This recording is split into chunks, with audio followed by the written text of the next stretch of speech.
2 തിമോഥെയോസ് അധ്യായം 1. ക്രിസ്തുവേശുവിലുള്ള ജീവൻ്റെ വാഗ്ദത്ത പ്രകാരം ദൈവേഷ്ടത്താൽ ക്രിസ്തുവേശുവിൻ്റെ അപ്പസ്തോലനായ പൗലോസ് പ്രിയമകനായ തിമോഥെയോസിന് എഴുതുന്നത്. പിതാവായ ദൈവത്തിങ്കിൽ നിന്നും നമ്മുടെ കർത്താവായ യേശു ക്രിസ്തുവിങ്കിൽ നിന്നും നിനക്ക് കൃപയും കനിവും സമാധാനവും ഉണ്ടാകട്ടെ. എൻ്റെ പ്രാർത്ഥനയിൽ രാവും പകലും ഇടവിടാതെ നിന്നെ സ്മരിച്ച് നിന്റെ കണ്ണുനീർ ഓർത്തും നിന്നെ കണ്ട് സന്തോഷപൂർണനാകുവാൻ വാഞ്ചിച്ചും കൊണ്ട് ഞാൻ പൂർവന്മാരുടെ ദൃഷ്ടാന്തം അനുസരിച്ച് നിർമ്മല മനസാക്ഷിയോടെ ആരാധിക്കുന്ന ദൈവത്തിന് നിന്റെ നിർവ്യാജ വിശ്വാസത്തിൻ്റെ ഓർമ്മ നിമിത്തം സ്തോത്രം ചെയ്യുന്നു. ആ വിശ്വാസം ആദ്യം നിന്റെ വലിയമ്മ ലോവീസിലും അമ്മ യുനീക്കയിലും ഉണ്ടായിരുന്നു, നിന്നിലും ഉണ്ടെന്ന് ഞാൻ ഉറച്ചിരിക്കുന്നു. അതുകൊണ്ട് എൻ്റെ കൈവെപ്പിനാൽ നിന്നിലുള്ള ദൈവത്തിൻ്റെ കൃപാവരം ജ്വലിപ്പിക്കണം എന്ന് നിന്നെ ഓർമ്മപ്പെടുത്തുന്നു. ഭീരുത്വത്തിൻ്റെ ആത്മാവിനെ അല്ല, ശക്തിയുടെയും സ്നേഹത്തിൻ്റെയും സുബോധത്തിൻ്റെയും ആത്മാവിൻ്റെ അത്രേ ദൈവം നമുക്ക് തന്നത്.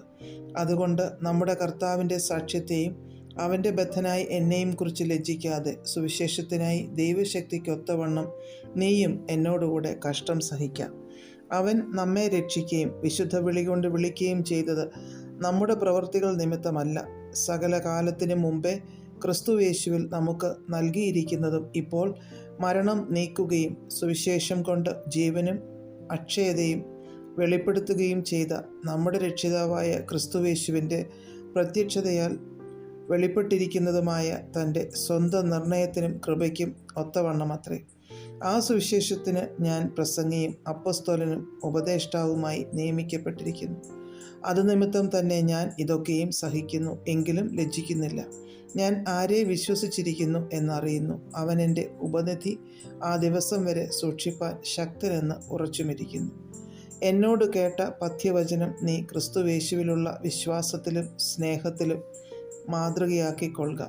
ആ നല്ല ഉപനിധി നമ്മിൽ അധിവസിക്കുന്ന പരിശുദ്ധാത്മാവിനാൽ സൂക്ഷിച്ചു കൊള്ളുക. ആസ്യക്കാർ എല്ലാവരും എന്നെ വിട്ടുപോയി കളഞ്ഞു എന്ന് നീ അറിയുന്നുവല്ലോ. ഫുഗലോസും ഹെർമേഗനേസും ആ കൂട്ടത്തിൽ ഉള്ളവരാകുന്നു.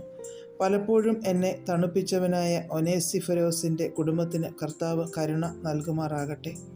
അവൻ എൻ്റെ ചങ്ങലയെക്കുറിച്ച് ലജ്ജിക്കാതെ ഞാൻ റോമയിൽ എത്തിയ ഉടനെ താൽപ്പര്യത്തോടെ എന്നെ തിരഞ്ഞ് കണ്ടെത്തുകയും ചെയ്തു. ആ ദിവസത്തിൽ കർത്താവിൻ്റെ പക്കൽ കരുണ കണ്ടെത്തുവാൻ കർത്താവ് അവന് സംഗതി വരുത്തട്ടെ. എഫെസോസിൽ വെച്ച് അവൻ എനിക്ക് എന്തെല്ലാം ശുശ്രൂഷ ചെയ്തു എന്ന് നീ നല്ലവണ്ണം അറിയുന്നുവല്ലോ.